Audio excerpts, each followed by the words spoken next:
So, hi, everybody, and welcome to class number 1 of Real Estate Principles and Practices. Thank you for choosing Kadima Real Estate Education. So, you are part of our accelerated class, which means you're going to be with us 3 days a week, Mondays, Wednesdays, and Fridays from 5:30 to 8:30, which means we're going to be moving pretty quickly. So what I'm going to do for you right now is actually a presentation that I do on the first class. I usually do it in person. And I like to say that this is I'm going to scare you out of real estate presentation, but this is not the intention. I really don't want to scare you, but what I want to do is inform you of what you are doing when you start this class, which is essentially starting a business. So I want to get all of the tough questions out of the way in terms of money and what is it going to cost you to do this first thing, right? So before you do anything else, you need to know, what does it take for you to be able to sell a house, right? So first thing we're going to talk about, most people really don't know what it takes for us to go out and sell a house, right? So I'm going to ask you that question. Why real estate? Why now? And we're going to ask that question of you in person. But this is everything you need to know before you get started. So what do you need to do in order to sell a house, right? So the first thing you need to do is you need to take this class. You need to take an approved state of Connecticut principles and practices class, 60 hours of education. You have signed up for mine. Thank you so much. You have to pass this class with a 70% or better. Now, the final exam in this class is 2 parts. It mirrors the state exam. There are 100 questions on the national portion, and there are 30 questions out of the state portion. Now, I'm ducking down to show you. This is the state book that you're going to be using, and this is the national text that we are using. So 100 questions out of this book, 30 questions out of this book, 70% or better on both portions, okay? Now, you've already paid. Cost of this class was $575. So once you pass this class, what is the next thing that you need to do? Now, I don't have a live audience here, so I'm just going to assume that you're like, I'm going to go take the test, right? And you're absolutely right. But before you can go take the test, you have to apply to take the test. So what you're going to do is you're going to apply for your real estate license. This is an online application with the Department of Consumer Protection, and this application is going to ask if you've ever had a real estate license before, if you've been licensed in another state, have you ever applied here in the state of Connecticut? It's going to ask a whole lot of questions. They're going to do your background check, and then upon that, they're actually going to issue you a state of Connecticut real estate license number. So you're going to have an RES dot number in the system, right? So you'll actually have your real estate license number. The cost for that application is $80. Once you have applied and they've given you authorization, the state is going to message you saying you can now take the test, right? The cost for the test is $59, and you have to pass the state of Connecticut real estate exam. Same thing, 70% or better, 2 portions, just like mine. National portion, state portion. Now, a couple things you need to remember, because everybody asks me this question. The application for your license is good for 1 year. Your education, this class, is good for 2 years. You may take the exam as many times as you want to or need to in that 1 year period of your application time. It will cost you $59 each time you take the test. So for example, if you don't pass the state portion and you need to go back and retake it, it's going to cost you $59 for the retake. You will not have to take the national portion, okay? Now, if you wait a year and you still haven't completed both portions, you would have to reapply again. That's another $80, but you still have another year to get your license because, again, your education is good for 2 years. All right. Now, once you've passed the test, and here's the thing, you're taking my class, I'm a good teacher, I know we're going to get you through, you're going to pass that real estate exam. So now you've passed the exam, you've passed my class, your application was approved. Can you sell a house? Right? What do you need to do once you've actually passed your real estate licensing exam? Well, here's the interesting part. You have to affiliate with a broker. You cannot sell real estate just because you have a real estate license in the state of Connecticut. You can't do it anywhere, actually.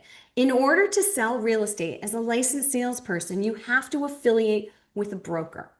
So you will need to start, I say now, interviewing, looking for the broker that's going to be the right fit for you, whether you decide you want to join a team or you want to work for an independent or a large brokerage franchise. Now is the time for you to start deciding, like, where do you want your storefront to be? Who's going to offer you the best support? Who's going to offer you the best training? Is it the image that you want to project? So you're going to decide, this is the brokerage that I want to affiliate with. And the reason for that is then what you're going to do is you're going to take your passing certificates that you received from PSI, which is the testing facility, and your new broker is going to sign off on your real estate license. You need their signature in order for you to get your actual real estate license. So once you've done that, you're going to get your license. Now, the cost for the license, it's $570 every 2 years. For salespeople in Connecticut, you renew your license every May 31st on even years. So it just so happens that we're going into a license renewal in 2016. Now, your very, very first license, you're going to pay a $20 one-time amount to something called the guarantee fund. And we're going to learn way more about the guarantee fund once we get through the class. But your first license will be $590 total, and then your renewals will be $570 every 2 years going forward.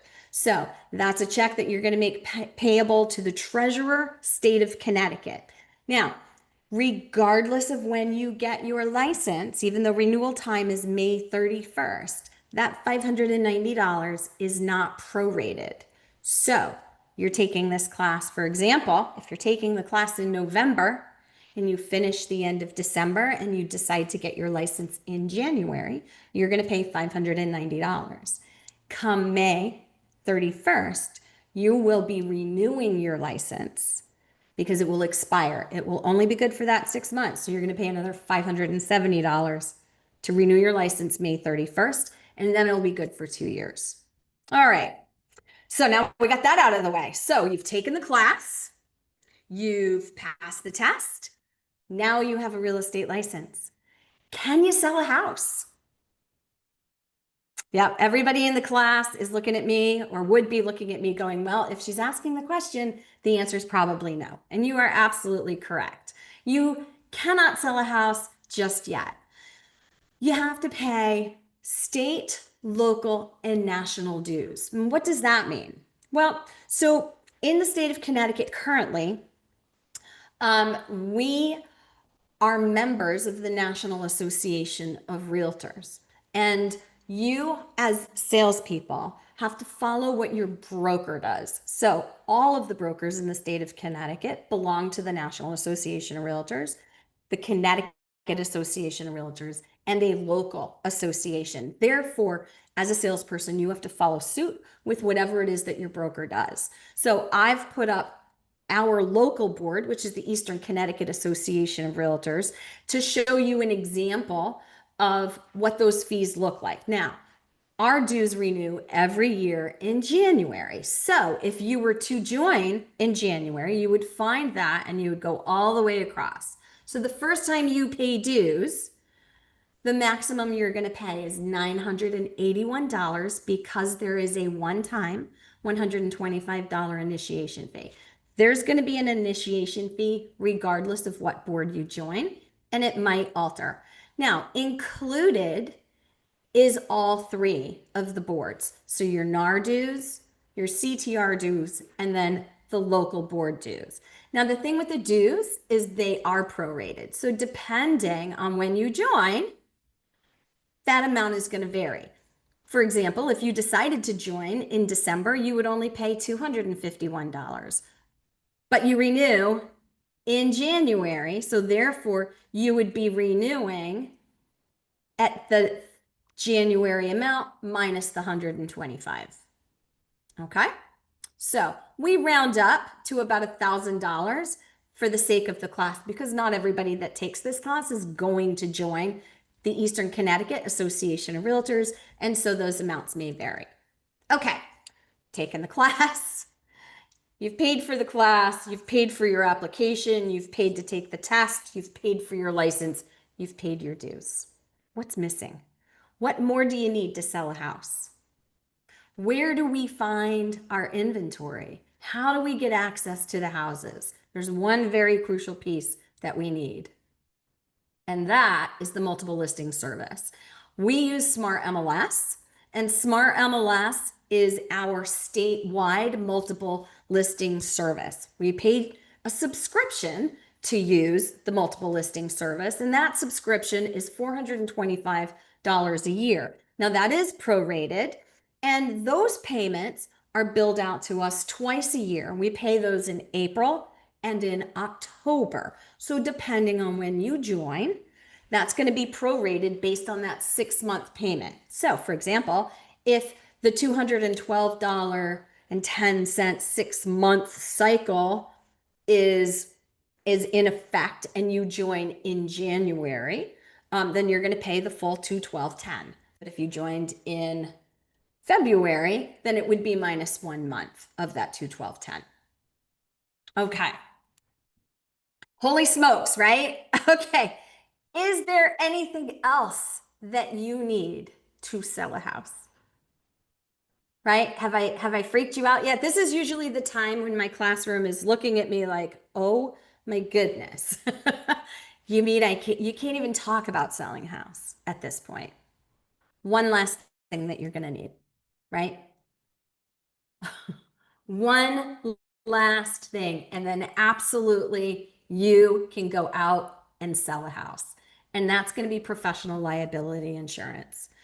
So typically, this liability insurance is going to be provided to you by your broker. So your broker is going to, at the time that you join, they're going to ask you for proof of auto insurance, and they're going to let you know what they call it errors and omissions insurance or liability insurance. I've seen it range from $450 a year to $1,000 a year. And again, that fee is prorated. Now, that's going to cover you in the event that you make a mistake, right? Make a mistake on a contract, something happens with a transaction.